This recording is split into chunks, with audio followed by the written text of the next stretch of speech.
Hey everyone, this is PrinceWatercress, and welcome back to Let's Play the Days Before Christmas for the Mega Drive. And level 13 is Winter Waters. Despite what the little splash screen there will tell you, you will not really be facing a polar bear. But you will be facing another one of those side-scrolling stages that takes place outside. And you barely see this enemy, but there are ice cubes that bounce towards you. They can be hard to hit sometimes, but the way I just rush straight to the right and just keep throwing magic as quickly as I can, you rarely see them. At least in this footage. And you want to be careful here because this platform I'm on, it does double back to the right a little earlier than one may expect. But other than that, there's a penguin's ice cubes, that cave there that is just there for decoration that you can just walk past. And a couple of platforms that you are going to have to land on and then jump to the right off of. But other than that, there's not much of a difficult journey here. You will be doing a lot of platforming here as well. Thankfully this does end, but this does feel like it goes on forever, especially if you haven't played the game in a long time like myself. And there we go. There is one more cloud platform after this. It kind of feels like a leap of faith, but you can barely see the platform there on the lower right hand corner of the screen when you get on that last platform, and from there you head straight to the finish.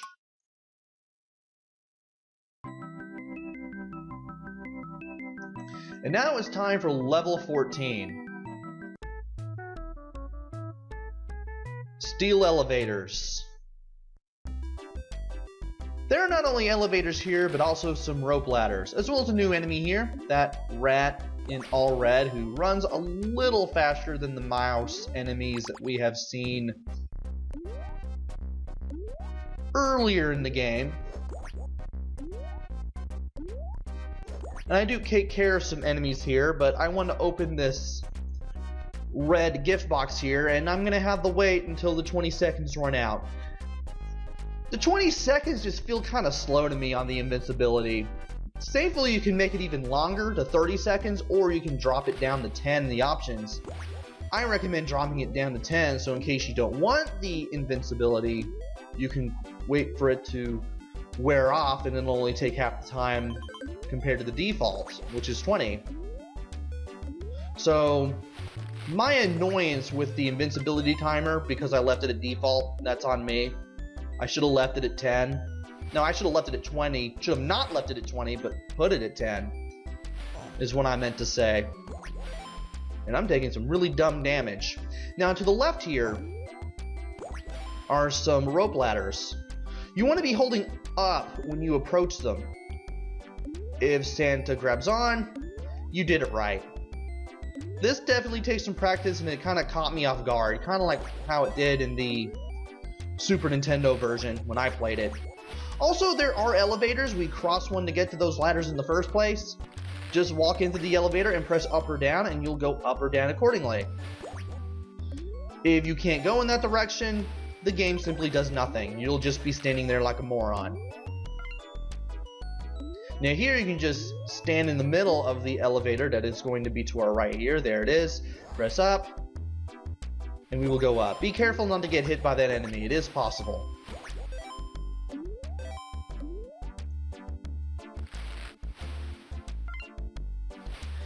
And we got our hit back, so let's go ahead and head right there. There's that hook. You want to hold up when you leap into it so that way you grab on. And I accidentally grabbed the coffee that turned me into Anti-Santa by mistake. So I grab onto this hook again, and then go all the way to the right so I can open this gift box. I didn't open this one in the practice run, and I suddenly remembered it as soon as I grabbed the coffee. So once again, I had to wait out the entire invincibility period of 20 seconds before I could finally open it, and it was a Jack-in-the-Box. Well, at least he gave me a blue present box, so that's not bad. And as we drop down these clouds, I do want to mention that I've noticed while playing this part that if you hold left or right prior to jumping, your jump goes a lot farther compared to when you jump and then hold left or right. If you jump before you hold the direction of the control pad, your jumps will be a little more stiff. They won't go as far. And I've kind of figured this out as I replayed this game, this time with the Mega Drive version. So there is that. And there's another hook, and drop all the way down. You can use up and down on this thing while you're hanging onto the hook to lower and raise the hook. You want to be careful because you will land in spikes if you're not. Thankfully, they don't hurt you. And for some reason, I kept holding up while I was trying to jump from one rope to another, which is kind of lame. There is a race car down there, and when you jump, go all the way up and jump to the left. Be sure to hold left the whole time. Your jump will feel a little stiff, but you will make it to the goal. Just watch out for the gaps in the floor that you've seen in this entire level, because they will probably catch you out here. And now it's time for another level. Gift wrapping. So we got this music again, which is always the best track in the game, I think, regardless of what version of the game you're playing, whether it be Mega Drive or Super Nintendo. And we have these sewing needles with a yarn ball in them as enemies now. We also have these things that will turn you into a gift box, but if you press a button, you'll break out of them. Now, if you walk into them or let the conveyor belt move you into them, you'll turn into a gift box, but if you jump through them, nothing will happen. You'll still be Santa. And of course, you have the boxing gloves, which will bounce you back in certain parts of the conveyor belts. And that guy tried to kick me and failed. Nice try, buddy. I like the fact that some of these enemies, like that guy I just killed, will jump from one pit to another. We kind of saw that in one of the episodes. Not one of the episodes, but one of the earlier levels. As a matter of fact, it was the one we were just in that did that, but you kind of couldn't catch it, so I couldn't really mention it, but there, I could. Despite the fact that it looks like there's several forks in the road, it's still very linear to go through here.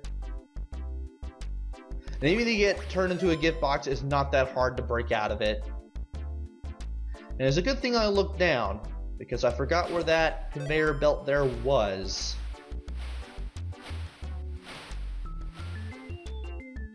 And believe it or not, you can actually jump up here. Now that cup of coffee, we will have to pick up, because here's this guy again. We have to run into him in order to be able to even hit him.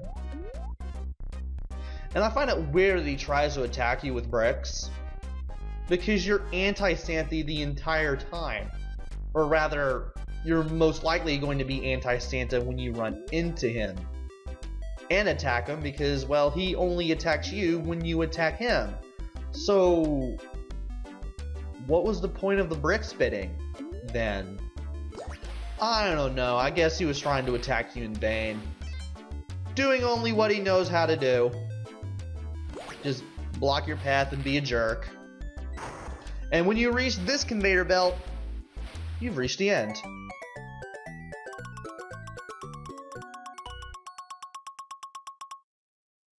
A lot of bonus points right there. Definitely helps to grab every gift box or open every gift box that you can. And the next one is Magic Bubbles. We actually get to see Anti-Santa in the little tile card there. And I kind of find it weird that this is the title for this level, because there are no magic bubbles. I just know the cave levels always have a magic theme to the titles. And up there, where the magic carpet is, we have the plane, or the little helicopter enemies making an appearance there. But this time, instead of flying around in the circle, they fly really fast back and forth. And you don't see them very often, but they can take you off guard if you're not expecting them to run right into you. They only appear a few times in the level, though. And that part to the right of the carpet we're now riding will be there momentarily, don't worry. Once again, you want to watch out for the rocks, especially when you get on the first carpet, because one of them will catch you off guard while you're taking the carpet ride.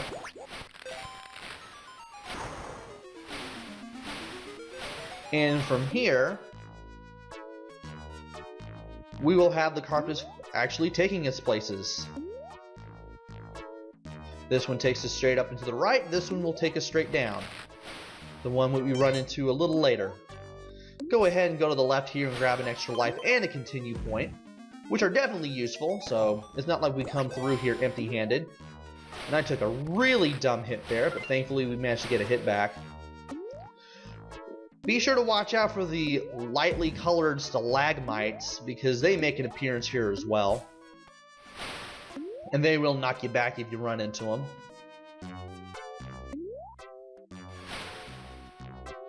And now when we're done there, we could either take that path all the way over again, or we can just head back to the right and get up here, jump over the helicopter, which is not going to come back, by the way. Take care of this Jack-in-the-Box. And then open these 3 presents if we so choose to, which is good because one of the red gift boxes does give us an extra hit point. And I'm going to be hit by these rock monsters a couple of times, but I will gladly take those hits. They can be pretty hard to avoid sometimes.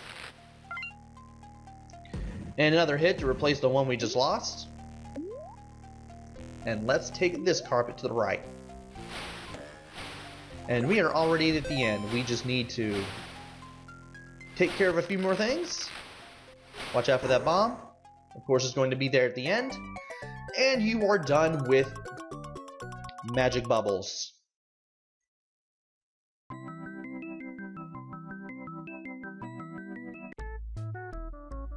Next up is Laus the Mouse, which is the third bonus, not third bonus, but third boss level of the game. And there's me accidentally pausing the game because I forgot I was recording. Whee! And you don't go straight to the boss this time. Instead, you have to go through an entire maze. That little chimney there is where we're supposed to go, but it's not open. We have to go all the way up in this little maze portion to flick a switch with our magic attack to open the door leading into the furnace, chimney, whatever it is. And we have some new things to deal with. We have the ghosts that you can't kill, that move either in a circle or back and forth.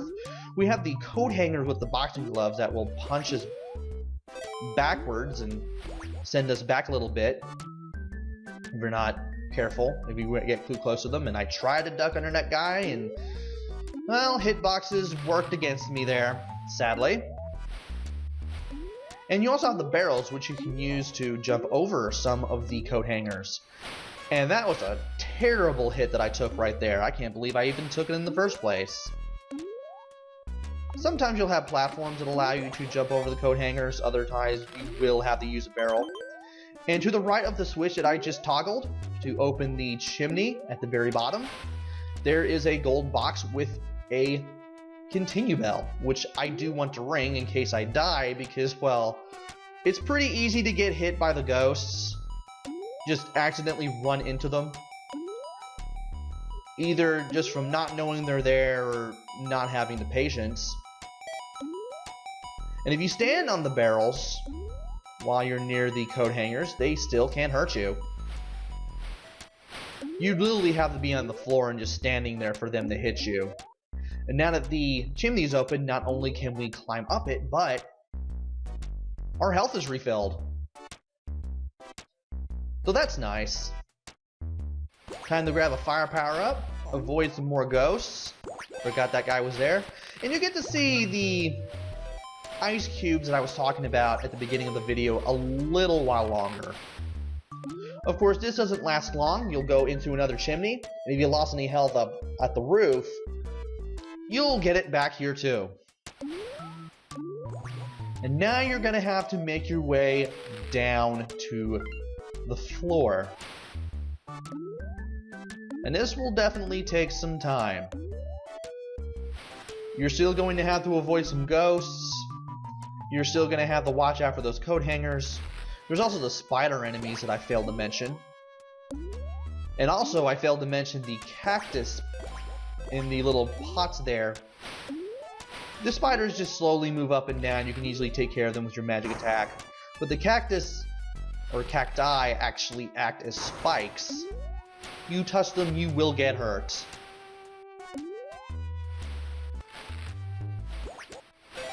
And there will still be the occasional enemy in a gift box. And from here, I'm going to go to the right here.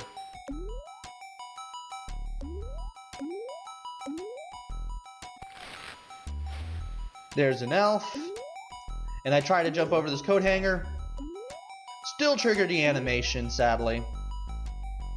Maybe I just happened to be land right on the barrel when it was near or past the coat hanger. That caused it to not hit me that one point earlier.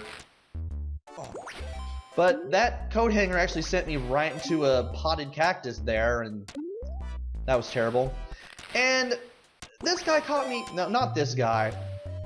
There was a guy earlier who caught me out, and not sure what was going on there. Santa looked like he was moving while I was just about to jump, and that was something. I think it's because I was tapping the button or something, I don't even remember. But we do manage to find a hat all the way to the right at the bottom level here, which I will use to refill one of my hits. And there's a whole part down there where if you climb the ropes, you're going to be surrounded by coat hangers, so you're better off just not going up there at all. Kind of a cheap trick there by the game.